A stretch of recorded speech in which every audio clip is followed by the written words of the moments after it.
Les films de Keaton, à mon avis, en termes de dramaturgie, en termes d'histoire, etc., sont pas hyper sophistiqués. C'est-à-dire, c'est pas enfin, à mon sens, ils sont moins sophistiqués que les films de Charlie Chaplin, par exemple, qui sont plus construits, plus romanesques. En revanche, il a un personnage qui est complètement incroyable. Ce personnage de Stoneface, c'est-à-dire que quoi qu'il lui arrive, rien n'a l'air de transparaître sur son visage, et pourtant ça n'empêche absolument pas le jeu, la compréhension, les émotions, l'existence ou l'émergence d'un personnage. Donc c'est quand même, ça c'est assez troublant. Ouais. Et puis le mec est un cascadeur fou quand même, enfin mais fou, furieux, c'est-à-dire qu'il en fait un motif de cinéma.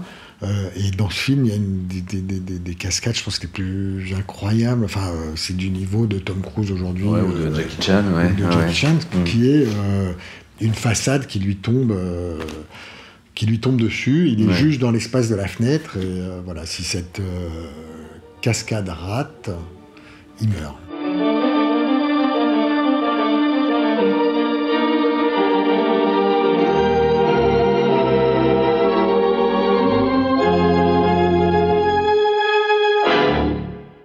Il y a cette image qu'on connaît bien et qui est folle, quoi. Mais il y en a d'autres, des bâtiments qui s'écroulent. Ça n'arrête pas. Le mec est un punk, mais vraiment, non, c'est-à-dire le mec détruit. Non, l'ouragan, parce que moi je l'ai revu là avant qu'on se parle. C'est fou, quoi. Enfin, je veux dire, il faudrait. C'est une séquence de malade. C'est une séquence de dingue. En plus, ça ne s'arrête pas. Quoi. Ça dure 20 minutes. Non, c'est vraiment un motif. Le mec, c'est comme, ça ressemblerait presque à du jazz, quoi. C'est-à-dire, il a pris un truc, un thème. Et il fait une variation là-dessus, et les baraques partent en volant.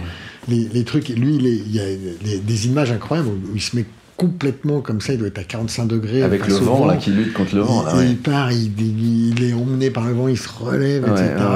Donc, qui est métaphoriquement déjà assez intéressant, mais visuellement, c'est des images de psychopathe, quoi. Non, puis il crée des images.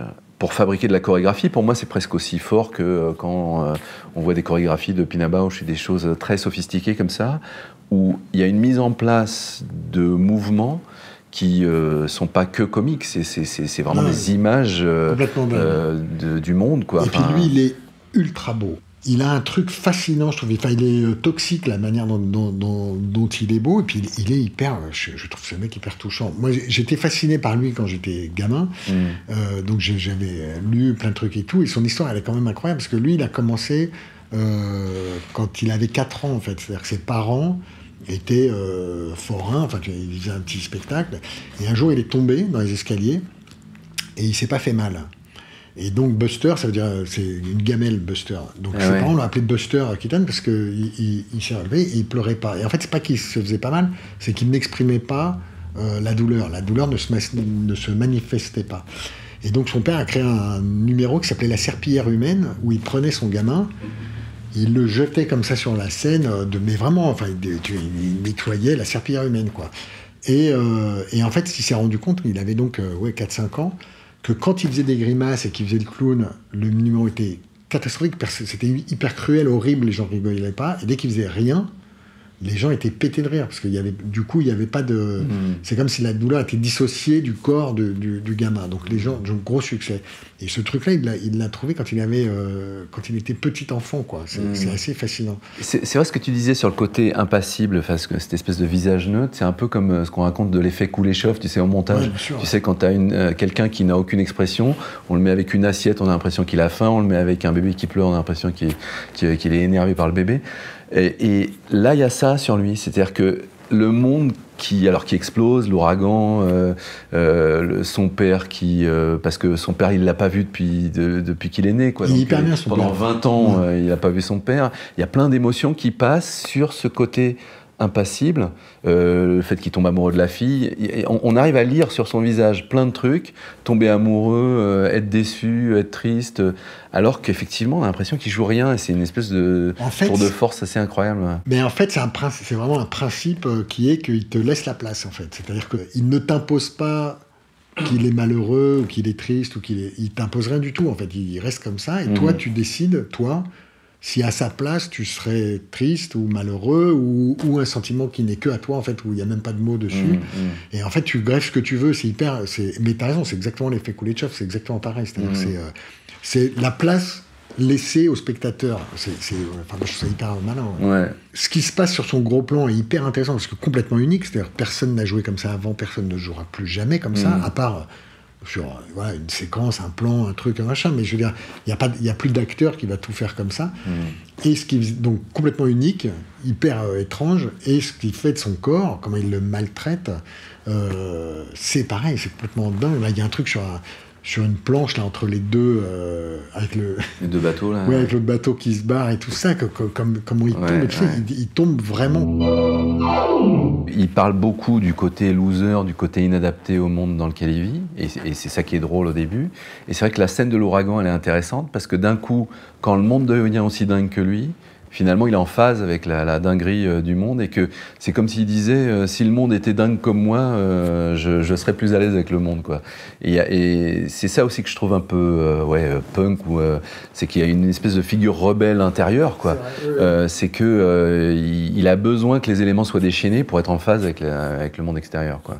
Oui, c'est vrai qu'en fait, je vais dire exactement ce que tu as dit, mais non, mais c'est vrai qu'il y a un truc où en fait, lui, il vit dans un chaos, constant, mais qui est à l'échelle humaine, parce que le monde n'est jamais. Et c'est vrai que l'ouragan, tout d'un coup, c'est le chaos pour tout le monde. Donc du coup, le mec, effectivement, est plutôt. C'est comme si les autres voyaient ce que lui vivait tout le temps. C'est son quotidien, mais c'est son quotidien. Tout est. Et c'est vrai que par rapport à Chaplin, il y a assez peu de trucs sociaux finalement. Il n'est pas tellement dans le social. C'est un truc qui est presque plus poétique, enfin dans le sens où plus déconnecté de. Il n'est pas trop dans la lutte des classes, Buster Keaton. Mais c'est vrai qu'il a ce truc de chaos, quoi.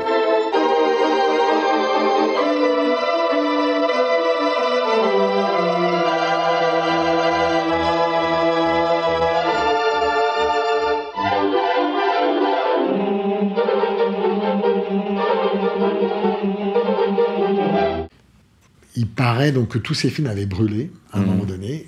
Ils étaient complètement invisibles, perdus.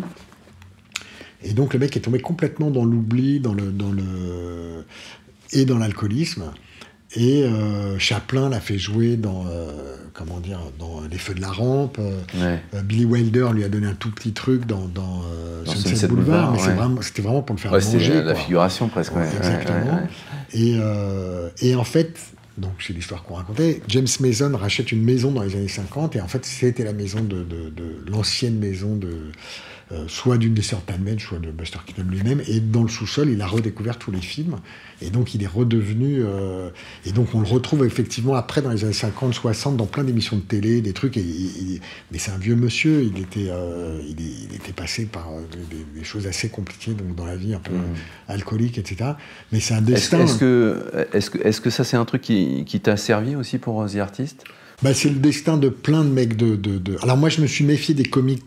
J'ai plus été chercher les John Gilbert et tout ces mecs-là qui étaient des acteurs plus traditionnels. Parce que à chaque fois qu'on pense film muet, en fait, on pense comique. On pense à Rod Lloyd, Buster Keaton, Charlie Chaplin, etc. Mais en vrai, il y avait tout un cinéma beaucoup plus traditionnel, des mélodrames, des films de guerre, les Griffiths, des polars, plein de trucs. Et eux, c'était des acteurs plus traditionnels. Moi, je me suis appuyé plus sur des traditionnels, parce que les films des clowns, ils sont centrés autour de clowns. Moi, j'avais pas de clown, donc j'ai plus été par là. Mais c'est vrai que l'histoire de Buster Keaton, elle est hyper touchante. C'est une belle histoire, triste, mais... donc oui, quelque part, de toute façon, oui, ça a un peu joué, bien sûr.